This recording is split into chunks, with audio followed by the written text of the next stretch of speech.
صلو علی الحبیب صلی اللہ تعالیٰ علی محمد صلی اللہ علیہ وآلہ وبارک وسلم۔ الحمدللہ اس وقت ہمارے زائرین جو ہیں وہ مسجد قبلہ تین میں حاضر ہیں۔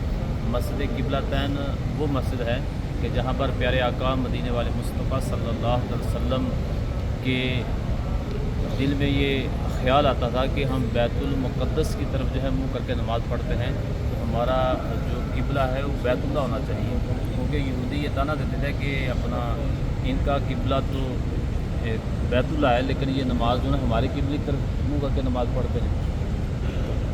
ظہر کی نماز آقا کریم صلی اللہ علیہ وسلم جو ہے وہ اس طرف پڑھا رہے تھے، یہ سامنے دیکھیے اوپر قبلہ اس طرف پڑھا رہے تھے، اوپر وہ نشان بھی لگایا ہوا ہے۔ اور جب اللہ رب العزت آپ کے دل میں خیال آیا تو اللہ رب العزت کی طرف سے جو ہے وہی آئی، ارشاد فرمایا پیارے حبیب آپ جدھر منہ کریں گے ادھر قبلہ بنانے۔ تو پھر صحابہ اکرام سمیت آقا کریم علیہ الصلوۃ والسلام نے نا رخ اپنا جو ہے بیت اللہ شریف کی طرف کر دی، اور پھر یہ بیت اللہ شریف جو ہے وہ ہمارا قبلہ بن گیا الحمدللہ۔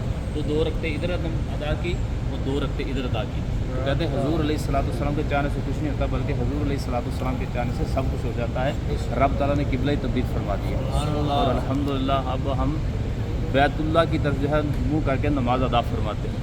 اور آج اللہ رب العزت کا کروڑا شکر ادا کرتے ہیں کہ اس نے ہمیں اپنی آنکھوں سے اس مقام کی زیارت نصیب فرمائی ہے جہاں ہمارے کریم آقا علیہ الصلوۃ والسلام کے نور والے قدم لگے، اور رب تعالیٰ نے قرآن عظیم کے اندر آپ صلی اللہ علیہ وسلم کے قدموں کی قسمیں ارشاد فرمائی۔